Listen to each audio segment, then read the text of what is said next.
오늘은 잠언 12장의 말씀을 보도록 하겠습니다.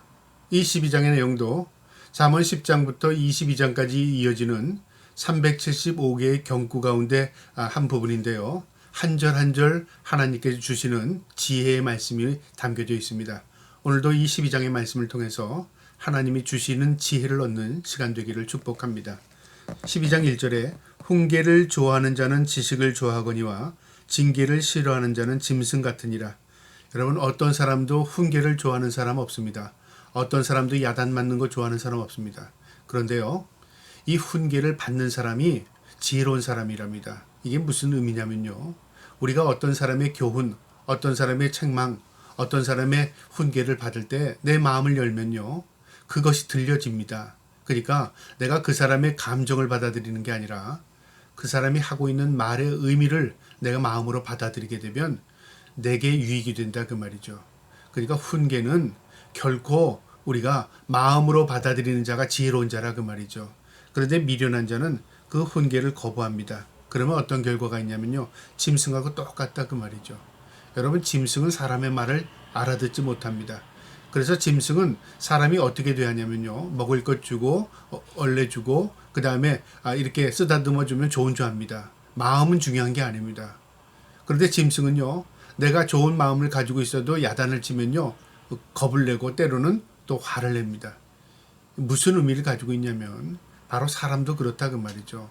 사람도 이 훈계를 거부하는 사람 동물과 같은 사람이라, 그 말이죠. 그러나 훈계를 마음을 열고 그 사람의 상대방의 감정을 볼 게 아니라 상대방의 마음을 받아들이게 되면 그 사람은 지혜로운 사람이다, 그 말이죠. 그러니까 지혜는 평범한 것 같지만 내가 내 마음을 여는 것부터 지혜의 시작입니다.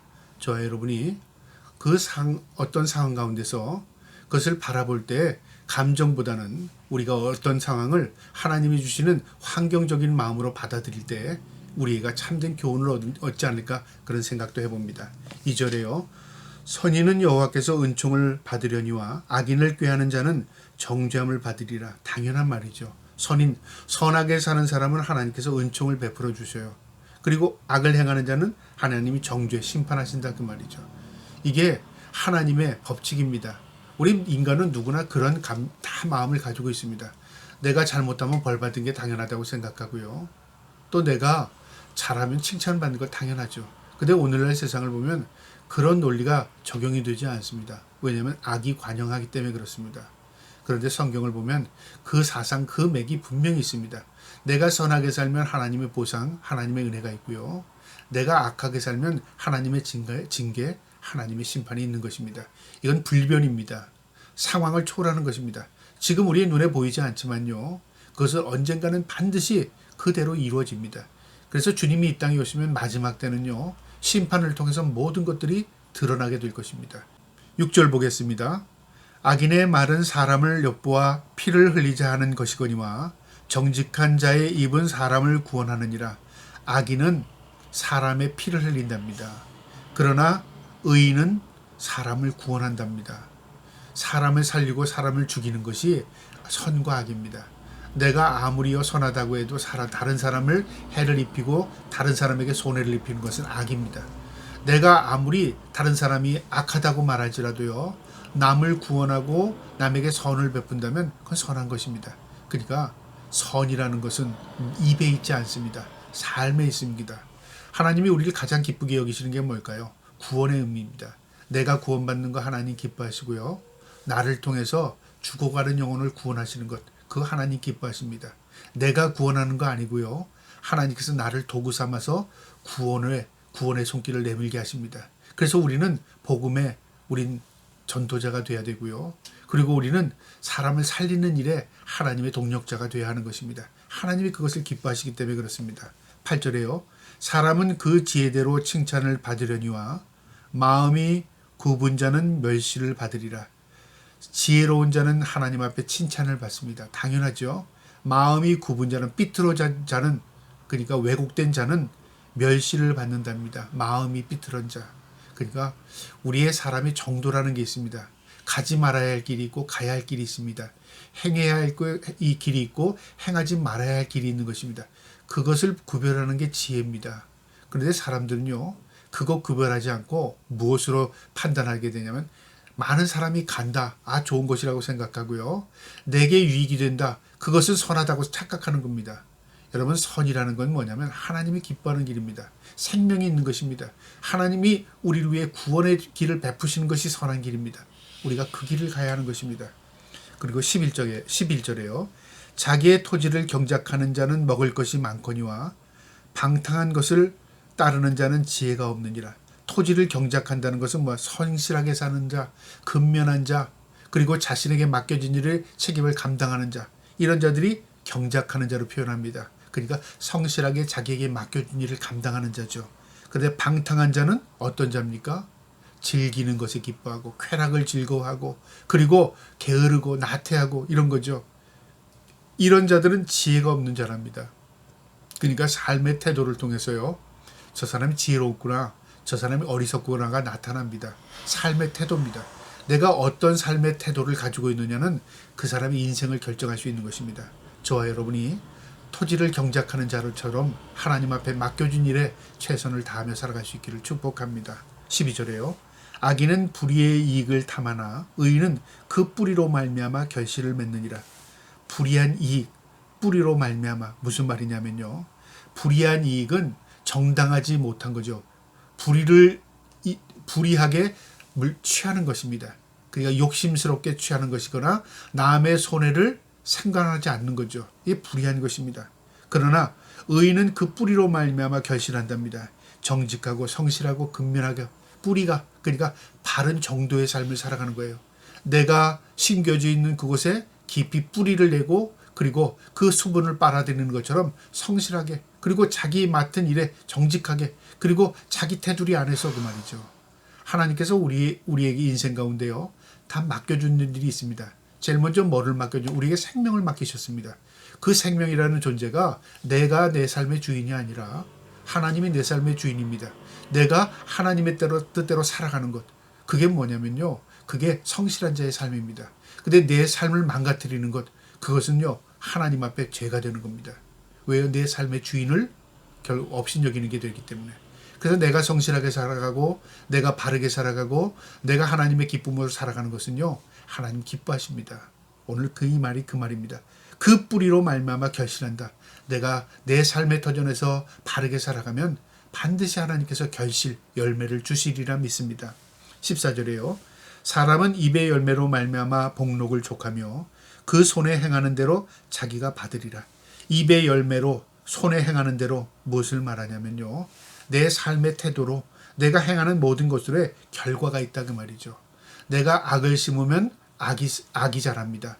내가 선을 심으면 선이 자랍니다. 내가 무엇을 심느냐에 따라 결과가 다르듯이 내가 입술로 행하는 모든 것들이 열매로 나타나고요. 내 손으로 행하는 모든 것들의 결과가 있다 그 말이죠. 그래서 남에게 무슨 책임을 전가하는 게 아니라 내게 나타나는 열매는 결국은 내가 한 행동에 대한 결과라 그렇게 생각해야 하는 것입니다. 그래서 우리의 열매를 보고 내가 잘못된 것이 있다면요 시정하고 정정해서 하나님께서 원하는 삶을 살아갈 때 지혜로운 사람인 것입니다. 15절에요. 미련한 자는 자기의 행위를 바른 줄로 여기나 지혜로운 자는 권고를 듣느니라. 무슨 말이냐면 미련한 자 지혜로운 자에는 자기 행위를 옳다고 생각하는 사람 미련한 사람, 그리고 남의 권고를 듣는 사람은 지혜로운 사람입니다. 마음을 여는 것이 권고를 듣는 거죠. 남의 책망, 남의 권면을 들어요. 아 그렇구나. 내가 그런 사람이구나. 내게 부족이 있었구나. 내가 발견하지 못한 것을 다른 사람이 거울의 역할을 해서 발견하게 해준 것. 그 지혜로운 겁니다. 그거를 받아들이는 참 지혜로운 사람입니다. 어리석은 자들은요. 자기 행위가 바른 줄로 생각해요. 너는 어때? 나는 너보다 항상 다른 사람, 나보다 못한 사람을 비교합니다. 어리석은 사람입니다. 그리고 자신을 감싸기 위해서요. 항상 다른 사람을 책망하는 거죠. 그게 어리석은 겁니다. 그래서 내가 별 볼 일 없을 때 남을 자꾸만 끄집어 내리는 겁니다. 끄집어 내려야 내가 그 사람들하고 올라간다고 착각하는 거죠. 어리석은 사람의 특징입니다. 그래서 비교 의식을 갖는다는 게 참 부질없는 겁니다. 우리는 도토리 키재기라는 말처럼요. 인간들이 인간끼리 비교해야 하나님 보시기에 아무것도 여기에는요 네가 낫다 내가 낫다 그게 할 게 없습니다. 사람에게는 내가 없는 게 저 사람에게 있고요. 내가 장점이 있다면 저 사람은 장점이 있다면 저 사람은 또 다른 장점을 가지고 있습니다. 그러니까 우리의 비교의 대상은 사람끼리 아니라 내가 어떤 사람의 무엇인가를 수용할 수 있고 내가 마음을 넓히고 그리고 모든 것을 이해하고 받아들일 수 있는 것. 그게 참 훌륭한 사람입니다. 저와 여러분이 그런 사람 될 수 있기를 지혜로운 사람 될 수 있기를 축복합니다. 16절에요. 미련한 자는 당장 분노를 나타내거니와 슬기로운 자는 수욕을 참느니라. 어떤 일이 당할 때 미련한 자의 특징은 분노를 당장 낸답니다. 화를 금방 낸다 그 말이죠. 지혜로운 자는요.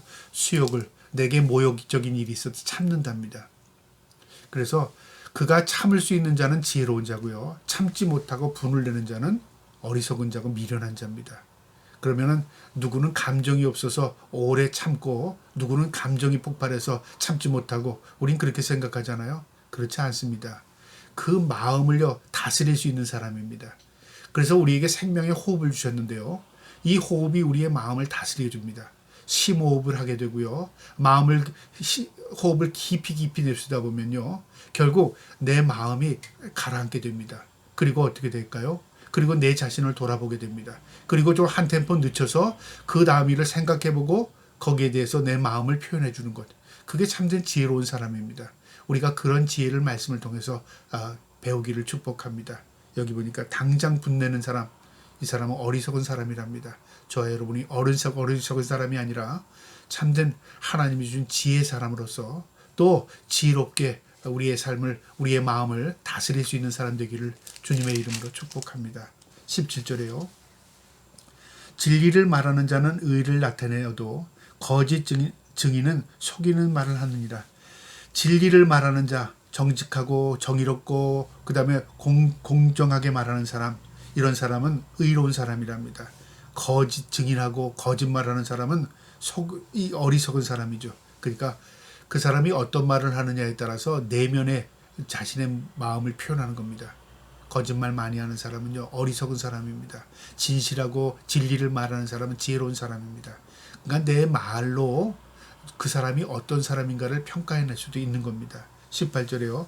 칼로 찌름같이 함부로 말하는 자가 있거니와 지혜로운 자의 혀는 양약 같으니라. 이것도 말의 의미인데요. 칼로 찌르는 것 같은 함부로 말하는 자. 남에게 비수를 꽂고 남에게 상처를 주고 남을 아프게 도려내고 하는 거 다 말로 하는 거잖아요.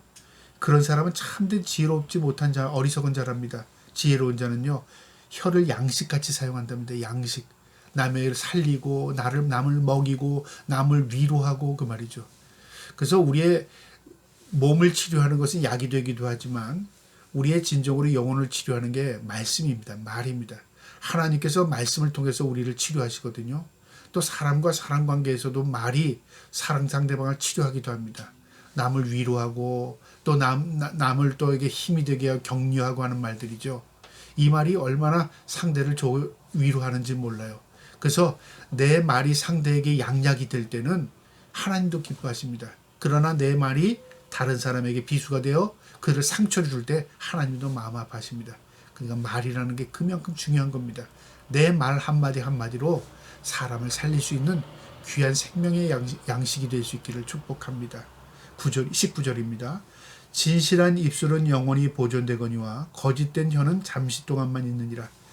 이것도 말에 대한 의미죠. 진실한 입술은 영원하답니다. 진실한 사람은 영원히 그 말을 보존한답니다. 말이 영원히 남는다는 거죠. 그러나 거짓된 혀는 잠깐이에요.